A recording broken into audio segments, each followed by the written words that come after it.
Yangi yil-ku joiz emas, tushunarli. Hech bo'lmasa Qorboboning kiyimini kiyib, soqqani ishlasak nima deysan? Zo'r pul tushadi. Keyin shundan topgan harom pullaringni farzandlaringga yedirasanmi? Qanaqasiga harom bo'lsin? Shunchaki yaxshi niyat bilan xursandchilik xolos-ku. Birodar, avvalo Qorbobo kimligini bilib olishimiz kerak. Ingliz tilidagi Santa Claus aslida avliyo yoki muqaddas Nikolay bo'lib tarjima bo'ladi. 4-asrda yashab o'tgan mushrik.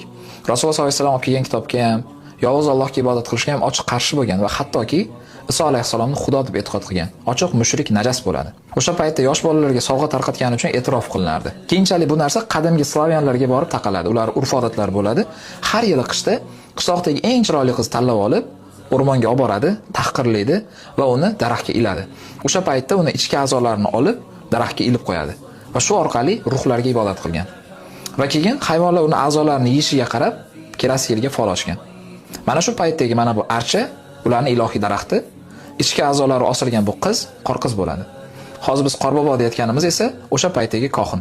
Undan tashqari sovuq hududda yashaydigan ayrim odamlar archa daraxtini sovuqdan himoya qiluvchi daraxt sifatida ko'rishgan, chunki u sovuqda ko'm-ko'k turardi.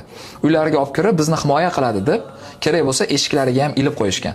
Hozirgi paytda biz isiriq, taqa, ko'zmonchoq ilib qo'yamiz-ku, xuddi shunaqa bir xil bo'lgan. Mana bu barchasi birovda shirk bo'ladi. Agar sen mana shu mushrikning kiyimini kiyib, ular qilgan amallarni bajaradigan bo'lsang, unga taqlid qilayotgan bo'lasan. Bu harom bo'ladi, bundan topgan puling ham harom bo'ladi.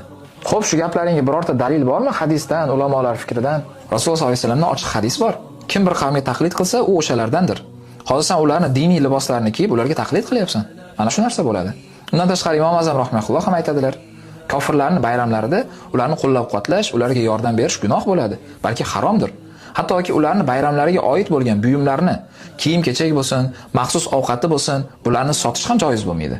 Endi qanaqasiga bu kiyimlarni kiyib, sen u odamga taqlid qilib pul topmoqchisan, birodar? Lekin dadam qilsa bo'lardirdilar-da. Dadam ham ilmi bor, ijozalar olganlar. Xo'p, dadang birorta hadisdan yoki 4 mazhab imomidan birorta dalil keltirib aytdimi bu gapni? Yo'q, endi dalil aytmadilar, lekin dadam ham ilmi bor-da, osmondan olib gapirmasalar kerak. Birodar, men senga Rasululloh sollallohu alayhi vasallam so'zlarini aytsam, sen menga dadangning so'zini aytib, bu hujjatni tashiysanmi?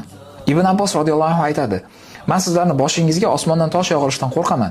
Men sizlarga Rasululloh sollallohu alayhi vasallam bunaqa dedilar desam, sizlar menga Abu Bakr bunaqa deyapti, Umar bunaqa deyapti deyapsizlar" deganlar.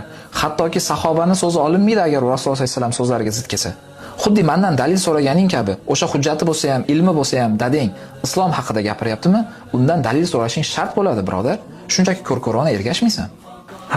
G'orga kirib olishimiz kerak ekanda bo'lmasam. Birodarim, g'orga kirib nima qilasan? Undan do'konga kir, sabzi olib kelgin, men senga zo'r qilib osh qilib beraman. Xo'pmi?